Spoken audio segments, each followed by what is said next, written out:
Assalamualaikum. Welcome back to Ultra Brains Academy. So today I am here again with another interesting lecture, that is ribosome.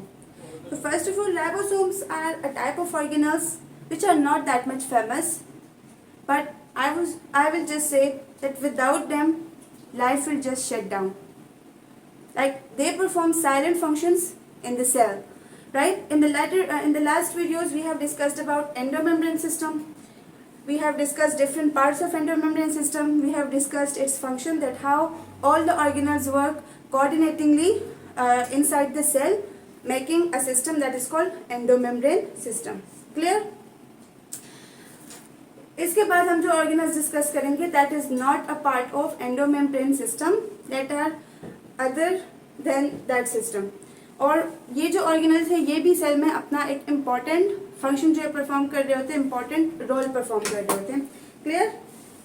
तो without wasting your time we will start the topic, that is ribosome.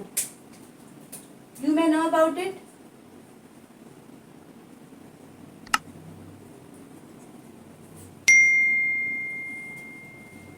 Ribosomes, first of all इसकी discovery किसने की थी? George Palade ने. George Palade जो थे ये एक साइंटिस्ट थे जिसने फॉर द फर्स्ट टाइम इसको 1956 में डिस्कवर किया. क्लियर? इस ऑर्गेनल को हम लोग यूनिवर्सल सेल ऑर्गेनल भी बोलते हैं. यूनिवर्सल सेल organelle,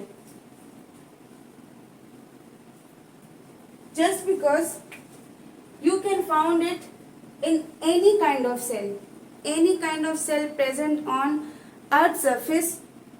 वहां पे राइबोसोम आपको मिलेगा ही मिलेगा. कोई और ऑर्गेनल है या नहीं है? For example if you talk about mitochondria, chloroplast, we don't have chloroplast, but plants में जो है क्लोरोप्लास्ट प्रेजेंट होता है because they have to carry out the process of photosynthesis.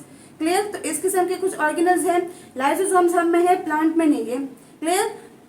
इसी तरह से अगर हम बात करें वैक्यूल्स की, वैक्यूल तो खैर हम दोनों में प्रेजेंट है, साइज डिपेंड करते हैं. बस इस तरह के कुछ ऑर्गेनल्स हैं जो हम में प्रेजेंट होते हैं, उनमें नहीं होते हैं, उनमें होते हैं, हम में नहीं होते. बट राइबोसोम जो है ये हमारे पास एक यूनिवर्सल सेल ऑर्गेनल है. और आपको अर्थ सरफेस पे जो भी सेल आपको नजर आएगा वो एनिमल का है, वो एनिमल सेल है, वो प्लांट सेल है,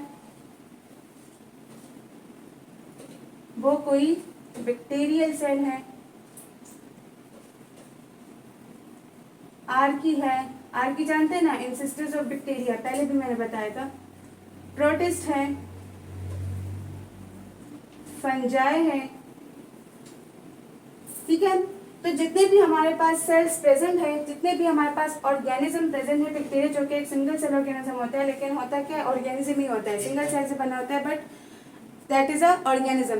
तो हमारे अर्थ सरफेस पे जिस किस्म का भी कोई ऑर्गेनिज्म प्रेजेंट है, उन सब में आपको राइबोसोम जो है वो दिखाई देगा. हर एक सेल में राइबोसोम जो है वो प्रेजेंट होगा. ठीक है? ग्रेनुलर स्ट्रक्चर है, नॉन मेम्ब्रेनियस है. क्लियर? ग्रेनुलर है, नॉन मेम्ब्रेनियस है, स्फेरिकल है. स्फेरिकल सच नहीं है. ठीक है? ये हमारे पास कुछ यूनिट से बना होता है. वो जो यूनिट्स होते हैं वो कुछ इसका स्फेरिकल, एक यूनिट होता है वो कुछ स्फेरिकल सा वो बनाते हैं, बट ओवरऑल जो इसका स्ट्रक्चर है दैट इज नॉट स्फेरिकल. आगे जब डायग्राम में आपको समझाऊंगी तो आपको ये बात क्लियर हो जाएगी, बट स्फेरिकल सा अपीयरेंस देता है. क्लियर? तो ये हमारे पास था राइबोसोम. राइबोसोम को जॉर्ज पैलेट ने 1956 में डिस्कवर किया.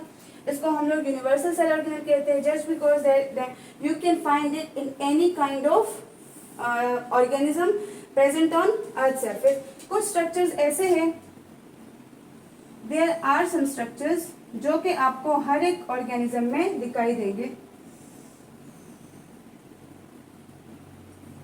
4 स्ट्रक्चर्स हैं जो आपको हर एक ऑर्गेनल में, हर एक सेल में, हर एक ऑर्गेनिज्म में दिखाई देंगे। वो कौन कौन से हो सकते हैं? वो होता है प्लाज्मा मेम्ब्रेन, जो कि हर एक ऑर्गेनिज्म, अगर सिंगल सेल ऑर्गेनिज्म क्यों नहीं है, उसमें एक प्रोटेक्टिव कवरिंग जरूर प्रेजेंट होती है, जो इसके ट्रांसपोर्ट को with respect to environment, transport की मेंटेनेंस को रेगुलेट करता है। क्लियर? इसके अलावा हुआ साइटोप्लाज्म, ये भी आपको हर एक ऑर्गेनिज्म में जो है दिखाई देगा। इसके अलावा हुआ राइबोसोम, जो मैंने आपको ऑलरेडी बता दिया। ये बहुत इंपॉर्टेंट पॉइंट मैं बता दी हूँ, इसको नोट कर लें। कुछ स्ट्रक्चर्स ऐसे जो कि यूनिवर्सली हर एक ऑर्गेनिज्म में प्रेजेंट होते हैं। और एक हमारा हुआ जेनेटिक मटेरियल,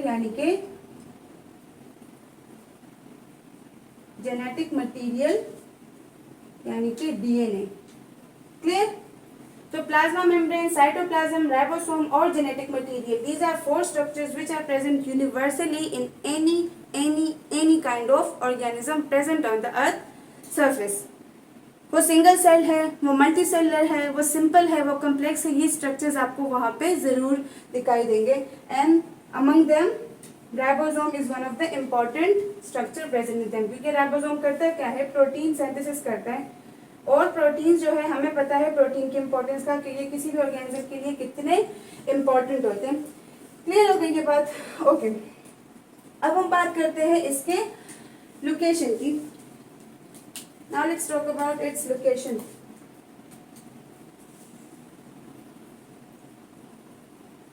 तो इसके अगर लोकेशन की हम बात करें, तो ये अटैच फॉर्म में भी हो सकते हैं। क्लियर? अटैच फॉर्म में भी हो सकते हैं। लोकेशन इसका कहाँ होगा? साइटोप्लाज्म ही होगा। और फ्री फॉर्म में भी हो सकते हैं, लाइक फ्री फ्लोटिंग। तो ये जो स्ट्रक्चर्स है या फिर जो ऑर्गेनल है स्मॉल सा, ये अटैच फॉर्म में भी आपको दिखाई देंगे सेल में, और ये आप लोग को फ्री फ्लोटिंग भी दिखाई देंगे। 10% जो है ये फ्री फ्लोटिंग आपको सेल में दिखाई देंगे, और अटैच फॉर्म जो है वह 90% आप लोगों को ऑर्गेनल्स के साथ अटैच दिखाई देंगे। 90% जो है ये आपको ऑर्गेनल्स के साथ अटैच दिखाई देंगे, और हर एक ऑर्गेनल के साथ अटैच नहीं होगा, ये भी पॉइंट है। क्लियर? मुझे कमेंट सेक्शन में बताया कि कौन सा ऑर्गेनल है जिसके साथ राइबोसोम जो है वो अटैच होगा। राइट? हमने एक ऑर्गेनल पढ़ा था, काफी डिटेल में पढ़ा था। उसके 2 टाइप्स थे। एक क्या कर रहा था? प्रोटीन सिंथेसिस कर रहा था। इतना मैंने आपको हिंट दिया, तो होपफुली आप लोगों को आंसर देने में कोई डाउट नहीं होगा। बट मुझे जरूर पता है कि कौन सा ऑर्गेनल है जिसके साथ राइबोसोम जो है वो अटैच होता है, और वो आगे करता है प्रोटीन की सिंथेसिस। क्लियर? तो अटैच फॉर्म में ये 90% जो है अटैच फॉर्म में प्रेजेंट होता है, और 10% जस्ट जो है ये फ्री फ्लोटिंग, अगर सेल है तो उसके साइटोप्लाज्म में आपको फ्री फ्लोटिंग दिखाई देगा। क्लियर हो गई ये बात? तो ये बात थी in case of eukaryotes. Eukaryotes के सेल में क्या होगा? ये आपको अटैच और फ्री फ्लोटिंग नजर आएंगे। If you talk about prokaryotes, तो प्रोकैरियोट्स यू नो कि उनका जो है सिंपल सा स्ट्रक्चर होता है। तो उनमें क्या होगा? प्रोकैरियोट्स में ये लूजली अटैच होंगे टू प्लाज्मा मेम्ब्रेन के साथ अटैच फॉर्म में प्रेजेंट होते हैं, लेकिन इनकी जो अटैचमेंट होती है वो लूज होती है, बिकॉज हम जैसे कॉम्प्लेक्सिटी जो है वो प्रोकैरियोट्स में नहीं होती। हमारा जितना कॉम्प्लेक्स और सोफिस्टिकेटेड सिस्टम है, उनका इतना कॉम्प्लेक्स और सोफिस्टिकेटेड आई विल से इतना उनका सिस्टम नहीं है। ठीक है? उनकी एक्टिविटी जो है वो भी सिंपल होती है। तो इसी वजह से उनके प्लाज्मा मेम्ब्रेन के साथ ये लूजली अटैच होते हैं और अपना फंक्शन जो है वो परफॉर्म आउट कर रहे होते हैं। क्लियर?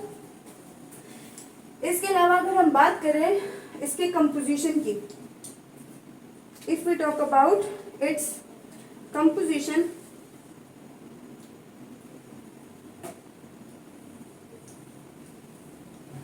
इसके अगर कंपोजिशन की हम बात करें,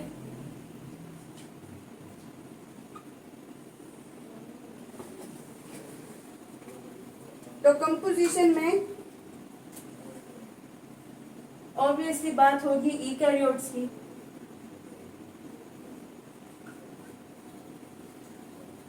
तो ये बनते हैं दो चीजों से, एक हमारे हुए प्रोटीन्स, क्योंकि ये सिंथेसिस ही प्रोटीन की करते हैं, तो इनके कॉन्स्टिट्यूशन में भी कौन जो है प्रेजेंट होगा, प्रोटीन प्रेजेंट होगा।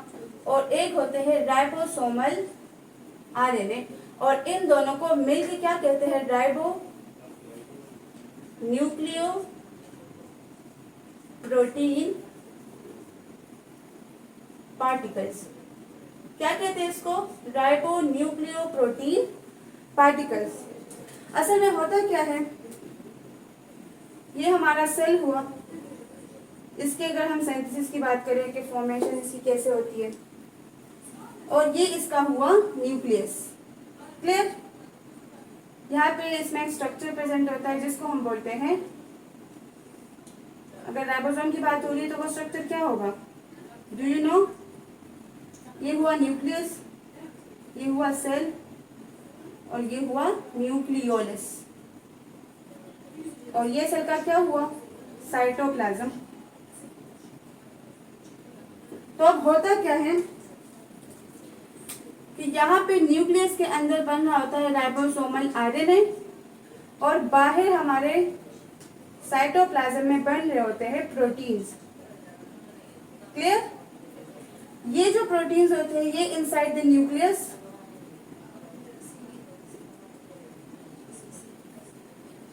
ये मूव इनसाइड न्यूक्लियस, ये न्यूक्लियस के अंदर चले जाते हैं, और फिर यही न्यूक्लियोलस जो है इन दोनों को, मतलब ये प्रोटीन्स जो हैं यहाँ पे आ गए। क्लियर? तो इन दोनों को फिर मिला के हमारे पास न्यूक्लियोलस क्या बनाता है, राइबोसोम बनाता है। तो जिस तरह से राइबोसोम्स को हम लोग प्रोटीन फैक्ट्री कहते हैं, तो इसी तरह से न्यूक्लियोलस को हम लोग राइबोसोम फैक्ट्री कहते हैं। हमारे बॉडी के जितने भी राइबोसोम्स हैं कहाँ से आते हैं, हर एक सेल के जितने राइबोसोम्स हैं वो कहाँ से आते हैं, न्यूक्लियोलस से आते हैं। और सिंथेसिस उसकी किस तरह से होती है, इस तरह से सेल के बाहर जो है हमारे पास प्रोटीन्स बनते हैं। क्लियर? साइटोप्लाज्म में, और फिर क्या होता है, वही जो प्रोटीन्स होते हैं वो अंदर जाते हैं, राइबोसोमल आरएनए के साथ अटैच होते हैं, और वो फिर न्यूक्लियोलस इन तीनों को मिला के राइबोसोम बनाता है। So nucleolus is known as ribosomal factory. अक्सर ये चीज जो है ना, ये अक्सर एमसीक्यूज में आती है। अक्सर जिस तरह से राइबोसोम जो है ये हमारे पास प्रोटीन फैक्ट्री है, इसी तरह से न्यूक्लियोलस जो है वो राइबोसोम फैक्ट्री है।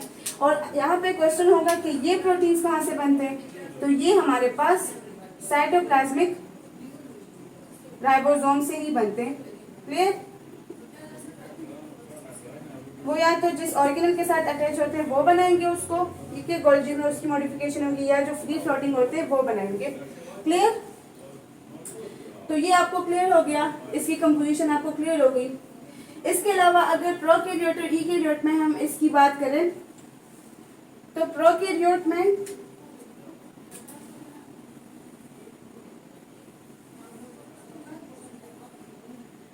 प्रोकैरियोट्स में हमारे पास जो राइबोसोम्स होते हैं, इसके अगर हम यूनिट की बात करें, ठीक है, तो प्रोकैरियोट्स और यूकैरियोट्स में इनकी कंपैरिजन अगर हो,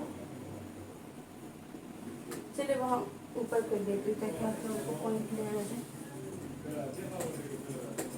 let me right it in the upper portion. First let me check the video. Yes. Okay. तो यूनिट के बेस पे अगर हम देखें राइबोसोम्स को,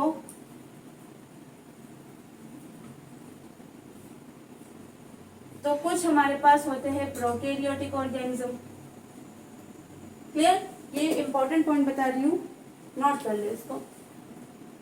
और कुछ होते हैं यूकैरियोट या यूकैरियोटिक ऑर्गेनिज्म। क्लियर?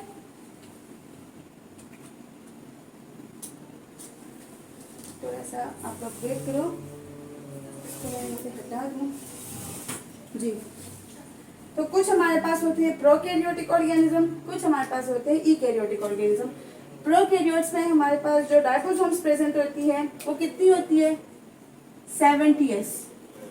क्लियर? और यहाँ पे जो राइबोसोम्स होती है दैट आर ATS। राइबोसोम जो है ये हमारे पास दो किस्म के सब यूनिट से बना है, ये भी चले आप कर लेना। राइबोसोम जो है ये दो किस्म के सब यूनिट से बना है, एक होगा हमारा लार्ज सब यूनिट और दूसरा हमारा होगा स्मॉल सब यूनिट। क्लियर? और ये दो जो सब यूनिट्स है ये एक दूसरे के साथ मैग्नीशियम आयंस के जरिए अटैच होते हैं। ये जो दो सब यूनिट्स है ये हमारे पास मैग्नीशियम आयन के जरिए एक दूसरे से क्या होते हैं, अटैच होते हैं। क्लियर? और ये सब यूनिट्स बना कौन रहा होता है, ये सब यूनिट जो है मेजरली आरएनए बना रहा होता है, आरएनए बना रहे होते हैं। क्लियर? लाइक यहाँ पे देखिए राइबोसोम में आरएनए भी है ना, इसके कंपोजिशन में हमने पढ़ा। तो ये जो सब यूनिट्स होते हैं ये मेजरली कौन बना रहे होते हैं, आरएनए बना रहे होते हैं। अच्छा, तो हम कहते हैं प्रोकैरियोट्स में 70s राइबोसोम्स होते हैं, यूकैरियोट्स में हमारे पास 80s राइबोसोम्स होते हैं। तो अब अगर इसके लार्ज और स्मॉल सब यूनिट की बात करें तो जो 70s है ये हमारे पास, अगर लार्ज की बात करें तो 50s, स्मॉल की बात करें तो 30s राइबोसोम्स एस जो यूनिट है उससे बने हैं। और अगर हम बात करें 80s की तो इसमें लार्ज वाला जो होगा वो 60s होगा, स्मॉल वाला जो होगा वो 40s होगा। अब आप लोग कहेंगे कि यहाँ पे अगर 40 और जो 50 और 30 है उसको मिलाए तो 80 बनते हैं, तो हमारे पास यहाँ पे 70s क्यों आ रहा है? क्लियर?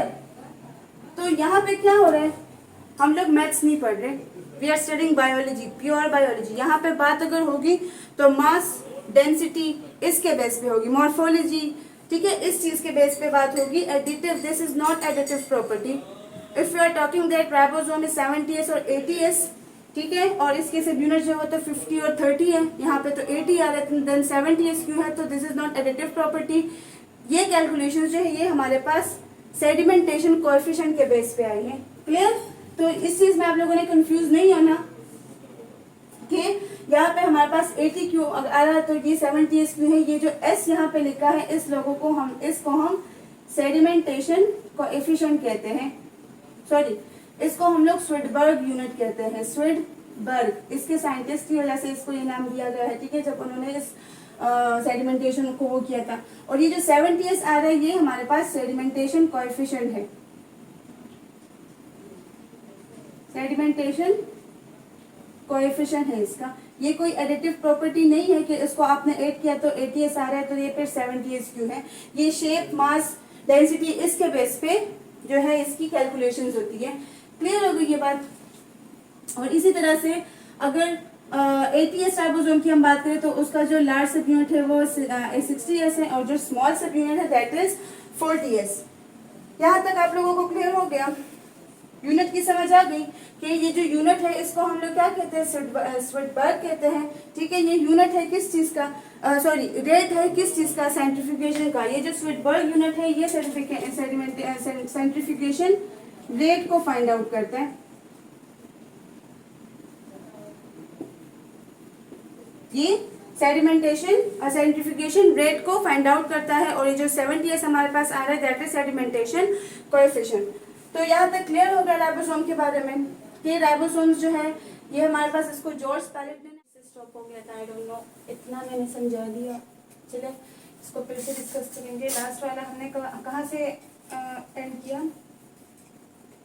मैंने आप लोगों को जो 70 और 80s राइबोसोम्स है वो समझाना, इसको दोबारा कर लेंगे। चले 70 और 80s राइबोसोम के बारे में हमने समझा, क्लियर। और उसके बाद हम लोगों ने थोड़ा उसको डिस्कस किया था राइबोसोम के बारे में कि राइबोसोम जो था इसको पैलेट ने 1956 में डिस्कवर किया, क्लियर। और ये हमारे पास यूनिवर्सल ऑर्गेनेल्स है जो कि हर एक सेल में प्रेजेंट होते हैं। फंगल सेल है, बैक्टीरियल है, प्लांट है, एनिमल है, आर्की है, प्रोटिस्ट है, किसी भी सेल में ये प्रेजेंट होता है। उसके बाद हमने उन 4 स्ट्रक्चर्स को डिस्कस किया कि 4 किस्म के स्ट्रक्चर जो है they are universal that is present in any kind of organism. वो कौन कौन से हैं? राइबोसोम है, प्लाज्मा मेम्ब्रेन है, साइटोप्लाज्म है और हमारा जेनेटिक मटेरियल यानी कि डीएनए। डीएनए आपको हर एक सेल में दिखाई देंगे। इवन जो वायरसेस हैं that are acellular, still they have DNA. वो एसेलुलर उनका स्ट्रक्चर मतलब सेल से भी नहीं बना होता, सेल से भी उनका स्ट्रक्चर सिंपल होता है, तो उनमें भी डीएनए जो है वो प्रेजेंट होता है। So these structures are universal that is present in almost all kind of organism. उसके बाद हम लोगों ने डिस्कस किया उसके लोकेशन को कि ये तो राइबोसोम जो है ये तो फ्री फ्लोटिंग भी हो सकते हैं और अटैच फॉर्म में भी हो सकते हैं। मैंने आपको ऑलमोस्ट उसकी परसेंटेज बता दी कि कितना कितना परसेंट जो है वो फ्री फ्लोटिंग है या फिर अटैच फॉर्म में प्रेजेंट है, और अटैच फॉर्म में अगर है तो किस ऑर्गेनल के साथ अटैच है, let me know in the comment section. Conclusion की हमने बात की कि 70 और 80 एस से मिलकर बना होता है। इसके अलावा प्रोटीन और राइबोसोमल आरएनए से मिलकर बना होता है। उसकी सिंथेसिस की हमने बात की, किस तरह से उसकी सिंथेसिस होती है। उसके बाद प्रोकैरियोट और यूकैरियोट के 7 to 8 राइबोसोम की बात की, उनके स्पेसिफिक आरएनएस के बारे में बात की, सेडिमेंटेशन कोएफिशिएंट सुडबर्ग उन सारा जो हमने डिस्कस कर लिया। अब हम बात करेंगे कि आरएनए पे हमारे पास 3 किस्म के साइट्स जो है वो प्रेजेंट होते हैं। वो 3 किस्म के साइट्स क्या हो सकते हैं? वो 3 किस्म के जो साइट्स होते हैं, एक हुआ हमारा ए, दूसरा है पी और दूसरा है ई। मतलब इस किस्म से इस तरह से ये अटैच होते हैं, पहले ए फिर पी और फिर ई। इसको हम लोग बोलते हैं amino acyl site. Amino acyl site इसको कहते हैं। इसको पेप्टिडाइल साइट कहते हैं, पेप्टिडाइल साइट। इतना डिटेल में जाने की जरूरत नहीं है, आगे हम लोग जब ट्रांसलेशन स्टडी करेंगे तो उसमें काफी डिटेल में आपको सारी चीजें जो है वो समझाई जाएगी। अब आप लोग सेल स्ट्रक्चर समझ रहे हैं तो इतना समझे कि सेल के अंदर जो उसका स्ट्रक्चर या जो उसकी फंक्शनिंग हो रही है वो कैसे हो रही है, प्रोटीन सिंथेसिस जो है वो कैसे होता है, किस किस्म का वो जो हमारा एक फ्रेमवर्क होता है वो कैसे बनता है। क्लियर? अमाइनो एसाइल ग्रुप के पास कैरिंग अमीनो एसिड्स होते हैं। एक तो ये बात हुई कि इसके पास कैरिंग अमीनो एसिड्स होते हैं। दूसरी बात ये है कि अमीनो एसाइड के अंदर के जरिए जो है हमारे पास टी जो ट्रांसफर आरएनए है उसमें इंटर होना होता है। क्लियर? पेप्टिडाइल साइड में हमारे पास ग्रोविंग पॉलीपेप्टाइड चेन होता है, पॉलीपेप्टाइड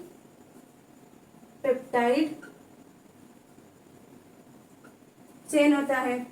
और अगर एग्जिट की हम बात करें तो एग्जिट जो साइट है उसके जरिए ट्रांसफर जो आरएनए है वो एग्जिट होता है। तो ये 3 मेजर साइट्स जो है ये प्रेजेंट होते हैं आरएनए पे, amino aside site, peptidyl site और एग्जिट साइट। क्लियर? इसके बाद हम बात करते हैं कि राइबोसोम जो है ये हमारे पास जो राइबोसोम्स हैं ये हमारे पास 2 किस्म के प्रोटीन्स बनाता है। वो जो 2 किस्म के प्रोटीन है वो कौन कौन से हैं? Secretory proteins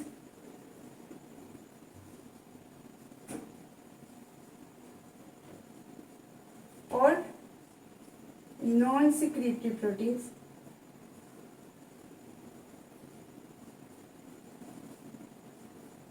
non secretory proteins. तो जो सिक्रेटरी प्रोटीन्स होते हैं वो कौन बना रहे होते हैं?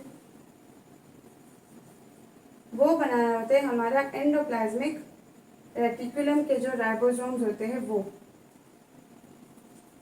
क्लियर? जो अटैच फॉर्म में राइबोसोम्स होते हैं कितने परसेंट होते हैं?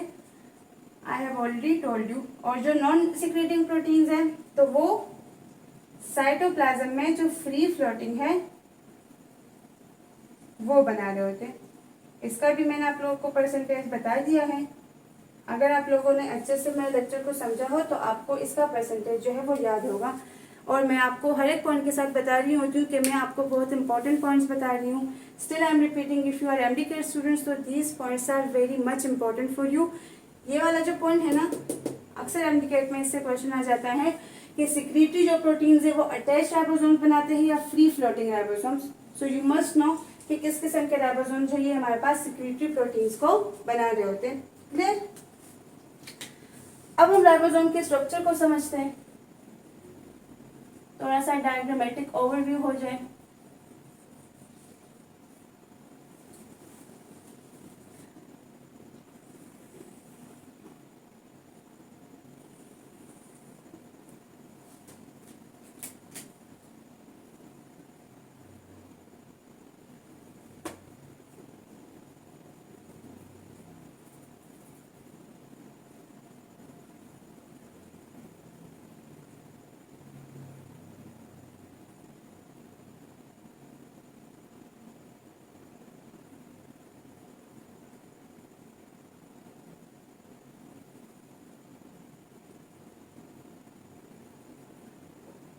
ये है राइबोसोम का आई वुड से रफ सा अल्ट्रा स्ट्रक्चर।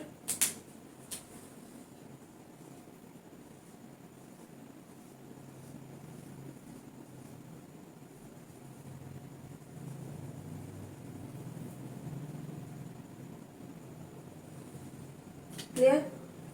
तो ये हुआ हमारा स्मॉल सब यूनिट। क्लियर?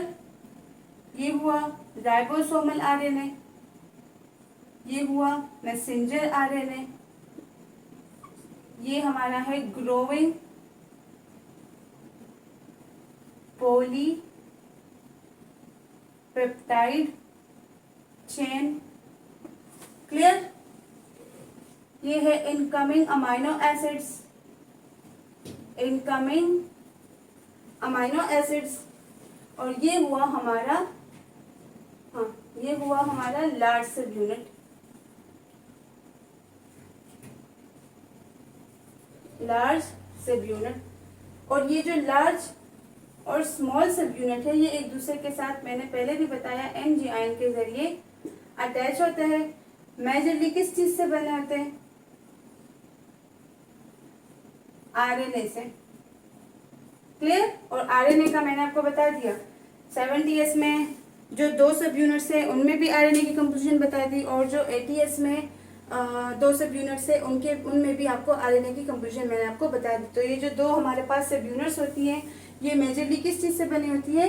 राइबोसोम आरएनए से बनी होती है। ये हुआ हमारा राइबोसोमल आरएनए और ये हुआ मैसेंजर आरएनए। ठीक है, यहाँ से इनकमिंग अमीनो एसिड है और ये हमारे पास ग्रोइंग पॉलीपेप्टाइड चेन है। क्लियर? तो अब होता क्या है, अगर हम बात करें राइबोसोम के फंक्शन की, तो राइबोसोम हमारे सेल में एक साइलेंट फंक्शन परफॉर्म कर रहा होता है। It is not storing a kind of genetic information और it is not giving energy. ये कोई एनर्जी नहीं बना रहा, कोई एनर्जी हमें नहीं दे रहा, किसी किस्म की इंफॉर्मेशन को ये स्टोर नहीं कर रहा। ये क्या कर रहा है? ये जस्ट वेट करता है, इंस्ट्रक्शंस का वेट करता है। ठीक है, मैसेंजर आरएनए का वेट कर रहा होता है। मैसेंजर आरएनए क्या करते हैं? इसके पास डीएनए से कॉपीड एक कोड होती है, डीएनए से कॉपीड इसके साथ एक कोड होती है। जब ये आता है तो ये अटैच होता है राइबोसोमल आरएनए से। इससे पहले इसको पता होता है कि मुझे जाना है और राइबोसोमल आरएनए के साथ मुझे अटैच होना है। क्लियर? तो जब ये अटैच हो जाते हैं तो राइबोसोमल आरएनए क्या करता है? It start picking amino acids. ये अमीनो एसिड्स को पिक करना स्टार्ट कर देता है, मतलब इसको एक किस्म से डीएनए से इंस्ट्रक्शन मिल जाती है कि आप अमीनो एसिड्स को पिक करना शुरू करो और प्रोटीन की सिंथेसिस करो। क्लियर? तो एमआरएनए के पास क्या होता है? डीएनए कॉपीड कोड होता है। ये जब आता है तो आरएनए के साथ अटैच हो जाता है राइबोसोमल। वो क्या करता है? अमीनो एसिड्स को पिक करना स्टार्ट कर लेता है, उसकी लिंकिंग स्टार्ट हो जाती है। और ये जो प्रोसेस है पूरा इतना आसानी से नहीं होता कि एमआरएनए से आया और राइबोसोम के साथ अटैच हुआ, राइबोसोमल आरएनए के साथ, तो अमीनो एसिड को पिक करके उसकी लिंकिंग हो गई। इसमें बहुत सारे एंजाइम्स जो है वो यूज होते हैं, पूरा कम्प्लेक्स प्रोसेस है। आगे हम इसको डिटेल में स्टडी करेंगे when we will be studying protein translation या फिर प्रोटीन सिंथेसिस। क्लियर? तो उसकी जो है अमीनो एसिड्स की लिंकिंग स्टार्ट कर लेता है और उनके लिंकिंग से हमारे पास एक पॉलीपेप्टाइड चेन जो है वो बन जाता है। पॉलीपेप्टाइड चेन जो है किसका, प्रोटीन का, प्रोटीन्स का बन जाता है। और with the help of enzyme उस प्रोटीन के फिर क्या होती है, फोल्डिंग होती है। क्लियर, उस प्रोटीन की with the help of different enzymes क्या होती है, फोल्डिंग हो जाती है। क्लियर, और उन्हीं प्रोटीन से फिर हमारे पास बनते हैं एंटीबॉडीज, उन्हीं प्रोटीन से बनते हैं हमारे मसल फाइबर्स, उन्हीं प्रोटीन से हमारे बनते हैं मेम्ब्रेन प्रोटीन्स, मतलब हमारे मेम्ब्रेन प्रोटीन्स का हिस्सा बन जाती है। क्लियर, तो यहाँ से आपको पता चल गया होगा that how much ribosomes are important, because we know कि हमारे मसल के फाइबर्स जो है वो कितने इंपॉर्टेंट स्ट्रक्चर्स हैं, एंटीबॉडीज कितनी इंपॉर्टेंट स्ट्रक्चर्स है। क्लियर, इसी तरह से जो मेम्ब्रेन के प्रोटीन्स हैं, मेम्ब्रेन सेल मेम्ब्रेन में हम लोगों ने डिटेल में डिस्कस किया था, मेम्ब्रेन प्रोटीन के सारे फंक्शंस को डिस्कस किया था, तो आपको पता होगा कि मेम्ब्रेन के प्रोटीन्स कितने इंपॉर्टेंट हैं। तो इन पॉइंट ऑफ व्यू से अगर हम देखें तो राइबोसोम एक इम्पॉर्टेंट स्ट्रक्चर है जो कि हर एक सेल में मौजूद होता है, उसके लिए प्रोटीन की सिंथेसिस करवाता है। अपना इसका कोई ऑन फंक्शन नहीं होता, कोई एनर्जी वगैरह स्टोरेज या एनर्जी प्रोडक्शन या फिर जेनेटिक इन्फॉर्मेशन की स्टोरेज या कोई ट्रांसफरिंग वगैरह ये चीज़ें ये नहीं करता, ये जस्ट वेट करता है डीएनए के इंस्ट्रक्शंस का। ठीक है, और वहाँ से मैसेंजर आरएनए आता है जिसके पास एक डीएनए कॉपीड कोड होता है। ये उस जब ये मैसेंजर आरएनए आता है तो इसको पता होता है कि मुझे राइबोसोमल आरएनए के साथ अटैच होना होता है, उस कोड के जरिए इसको पता चलता है। राइबोसोमल आरएनए अमीनो एसिड्स को पिक करना स्टार्ट कर लेता है, उसकी लिंकिंग स्टार्ट कर लेता है, और लिंकिंग के बाद हमारे पास पॉलीपेप्टाइड चेन बनता है, प्रोटीन्स बनती है। क्लियर, उस प्रोटीन्स की सही तरीके से फिर फोल्डिंग होती है with the help of several enzymes, और वो जो प्रोटीन्स होती है जो फोल्ड हो जाती है कम्प्लीटली। इवन ऐसे भी होता है कि कुछ एंजाइम्स आके इसको चेकआउट करते हैं कि आया ये जो फोल्डिंग हुई है सही तरीके से हुई है या नहीं हुई। अगर एक भी पॉलीपेप्टाइड की चेन की फोल्डिंग सही से नहीं हुई तो ये सेल में काफ़ी डिस्ट्रक्शन कॉज करते हैं। तो इनकी फोल्डिंग के लिए भी बाकायदा एंजाइम्स प्रेजेंट होते हैं जो कि चेकआउट करते हैं that either the proteins are folded correctly और नॉट। क्लियर, और ये जो फोल्डिंग है, जो फोल्डेड प्रोटीन्स होती है फाइनली जो बन जाती है, फिर हमारे एंटीबॉडीज बनाती है, मसल फाइबर्स बनाती है, मेम्ब्रेन प्रोटीन्स बनाती है, और इससे आपको जो राइबोसोम है तो इसके फंक्शन का अंदाज़ा हो चुका होगा that how much they are, function करने इम्पोर्टेंस का, that how much they are crucial for a life. Clear, and I have told you in the start of the video that they are not that much famous but without them the life may shut down.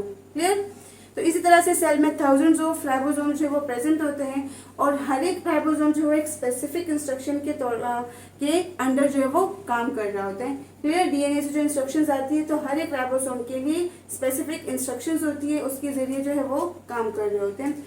So this was all about ribosome. Hopefully आप लोगों को अच्छे से समझ आ गया होगा। I don't think so you have any kind of confusion, and if you have again I will say let me know in the comment section, ask me freely because I am just here for you. आप लोगों की help करूंगी और आप लोग के जितने भी डाउट्स है उसको क्लियर करूंगी। अल्ट्रा ब्रेन्स अकेडमी पे रहते हुए आप लोगों को अल्ट्रा ब्रेनडेड बनाऊंगी। आपका जब ब्रेन होगा ना आफ्टर सम टाइम वो भी ultra, you will be ultra minded इंशाल्लाह। ठीक है, जो कॉन्सेप्ट्स आपको यहाँ पे मिलेंगे अगर आप लोगों ने उसको सही से अंडरस्टैंड किया तो आई एम 100% श्योर कि आप लोग का जो ब्रेन होगा समडे आप लोग जो है आप भी अल्ट्रा माइंडेड होंगे। कॉन्सेप्ट ही कॉन्सेप्ट्स होंगे, कोई क्रैमिंग, कोई जो है रट्टे वाला काम नहीं होगा। सारे आपके कॉन्सेप्ट्स ऐसे अच्छे से क्लियर होंगे कि आपको बायोलॉजी से प्यार हो जाएगा। क्लियर, तो चलिए आज करते हैं अपने सेशन को यहीं पे एंड, और नेक्स्ट वीडियो के लिए अपना बहुत सारा ख्याल रखिए, पढ़ाई करते रहिए, अपना माँ बाप का नाम रोशन कीजिए, और अच्छे से सारी चीज़ें रिवाइज कर ले। ठीक है, मैंने ओरिएंटेशन वीडियो में ऑलरेडी आपको बता दिया है कि हर एक चैप्टर के लास्ट में हम लोग डिटेल में एमसीक्यू का एक सेशन होगा जिसमें हम लोग 60-70 एमसीक्यू जो वो सॉल्व करेंगे। वो सिंपल भी हो सकते हैं और एमडीकेट लेवल तक हम एमसीक्यूज को सॉल्व करेंगे। ठीक है, लेकिन उसमें इतने भी इजी नहीं होंगे कि मैं आपको बताऊं कि power house of the cell आपके टीचर मुझे पता है माइटोकॉन्ड्रिया। ठीक है, वो तो बच्चे को ही पता होते हैं। मैं आप लोगों से कम्प्लेक्स किस्म के एमसीक्यूज है वो करवाऊंगी। क्लियर? 5 एमसीक्यूज मैं सॉल्व कराऊंगी, 5 एमसीक्यूज मैं आप लोगों को होमवर्क दूंगी। एंड आप लोगों ने कोई जीपीटी वीपीटी और उसको चीज़ों को यूज़ नहीं करना, आप लोगों ने इसी कॉन्सेप्ट्स को यूज़ करना है, इन्हीं लेक्चर्स को यूज़ करना है। क्लियर? तो चलिए अपने लेक्चर को करते हैं एंड अपना बहुत सारा ख्याल रखिए, अल्ट्रा ब्रेन्स के साथ कनेक्ट रहिए, इसको सपोर्ट कीजिए and be a strong part of my supported community. Thank you very much.